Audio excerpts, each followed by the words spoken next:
Hi, and welcome back to the third video in the fourth lecture on Covidenomics. We've been looking at how to answer these three questions. How do we value a life? How do we value a year of life? And how do we adjust our value of life or the quality of that life? We've really dealt in the first two videos with the first one of these, so how do we value a life? And we showed that probably the best way and the standard way of doing it today is this concept of value of statistical life. And we looked at that in the last video. Now we want to consider how do we turn that value of a statistical life back into a value of a statistical life year. Just a reminder to start off from the last video, when we're looking at value of statistical life, we're talking about a hypothetical young adult with about 40 years of life ahead of them. The key input that we use is measures of the value of life from real-world situations. There's really two sorts of real-world situations we use.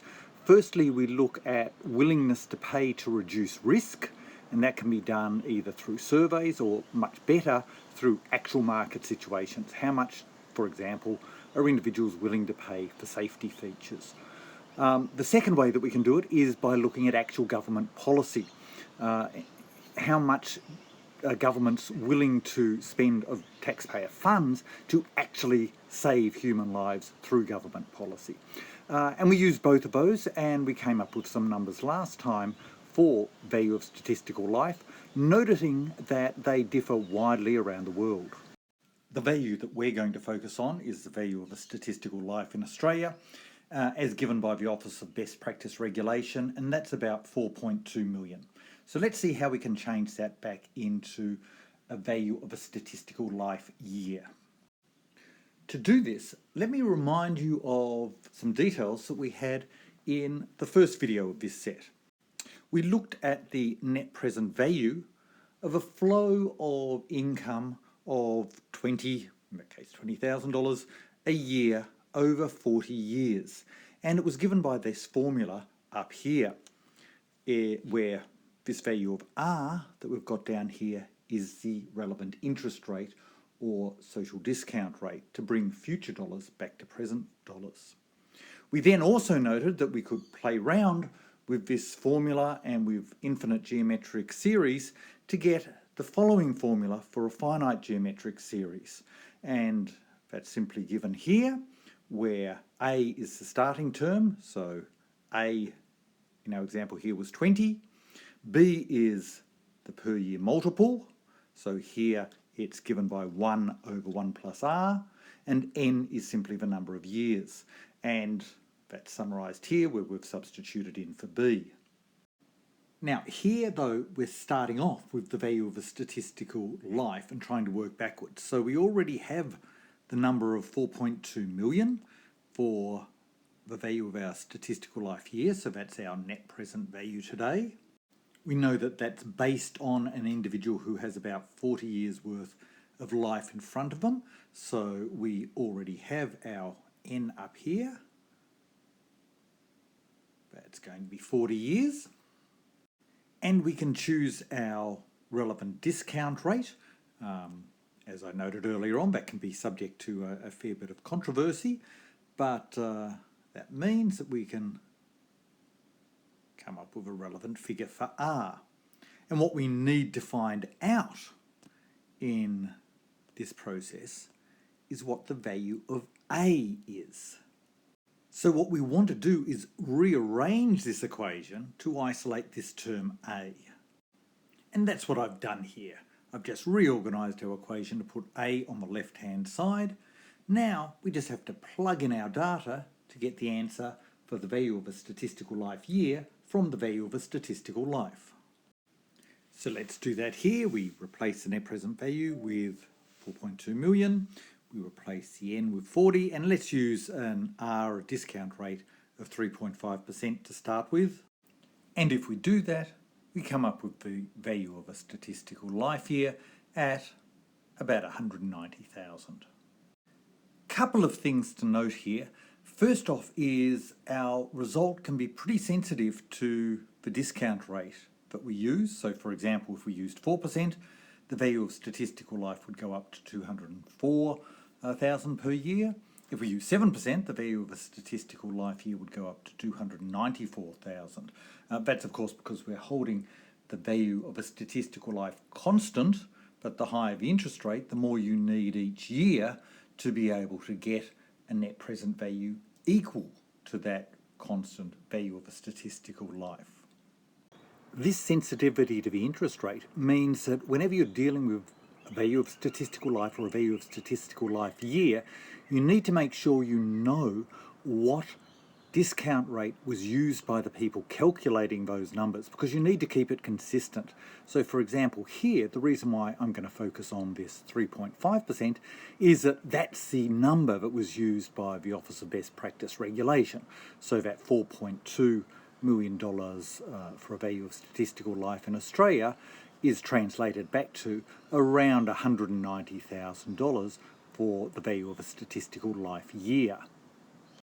The second thing to note is that now we've got our value of a statistical life year, we can turn that back into the value of a life for people with different life expectancies.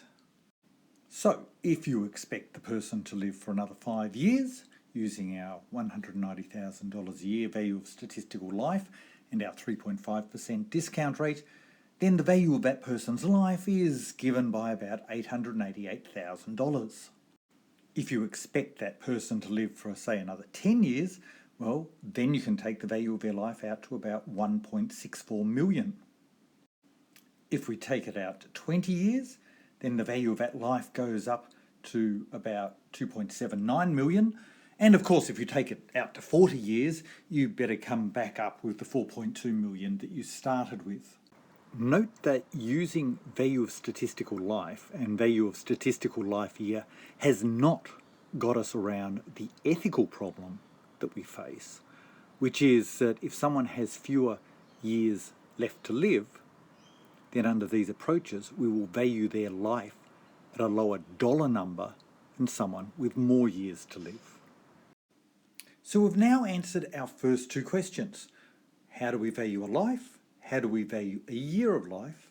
Now we want to move to the third one, which is how do we adjust our value for quality of life?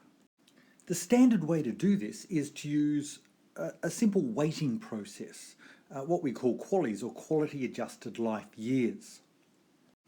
QALYs are widely used in the health literature, and how they work is you take the value of a statistical life year and then you downgrade that value according to a measure for quality of life, generally health. So the rating of 1, so you don't downgrade the value of the year at all, is for an individual in perfect health. In general, rating of 0 means they've died. So let's give a simple example. Suppose that we've got a person who is in relatively poor health, their QALY is going to be 0.3, and we want to measure the value of 1 year of their life. Then we take the 0.3, we multiply it by the value of a statistical life year, and that gives us a value for that 1 year of life of 57,000. Now remember that in general, an individual is going to have multiple years of life left, so we need to do that for each year using their predicted measure of health, their QALY measures, and then we have to discount those back to get the value of that person's remaining life. Just a couple of caveats on our discussion so far. First, I said that in general, you get a 0 weight as the lowest possible QALY. In fact, you can get negative weights. I didn't realise that until I got involved in the Productivity Commission's mental health inquiry. But there are some mental health conditions where they actually get weighted, the pain is such that they get weighted at less than 0 in terms of QALYs. Secondly, QALY is a health measure. It's not the only health measure. So there are DALYs, which are disability adjusted life years, for example. There are also other measures or weightings that are put on a value of a statistical life year to get a quality of life, because after all, health isn't the only thing that leads to quality of life. For example, there are WellBes, which you're more than welcome to look up in the literature. Third thing, Where do the quality values come from? Well, often they're done by clinical judgment by healthcare professionals. That's not necessarily the best way of coming up with the quality measures.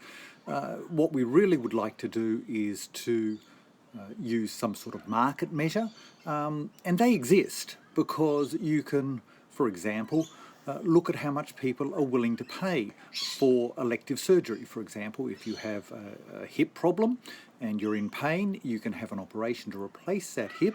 How much are people willing to pay for that whilst the neighbour's kids are going wild in the park? Finally, this diagram shows how qualities are often used in practice in the health literature.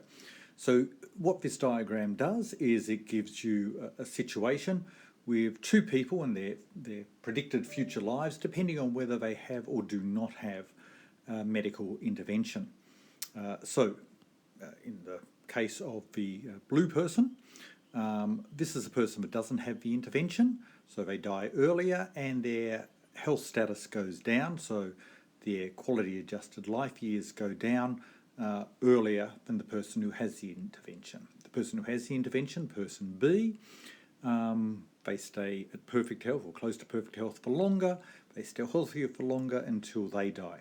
And the dollar gain from the intervention is then just simply measured by the area between those two curves, the integral under the two quality of life curves that we have for these individuals.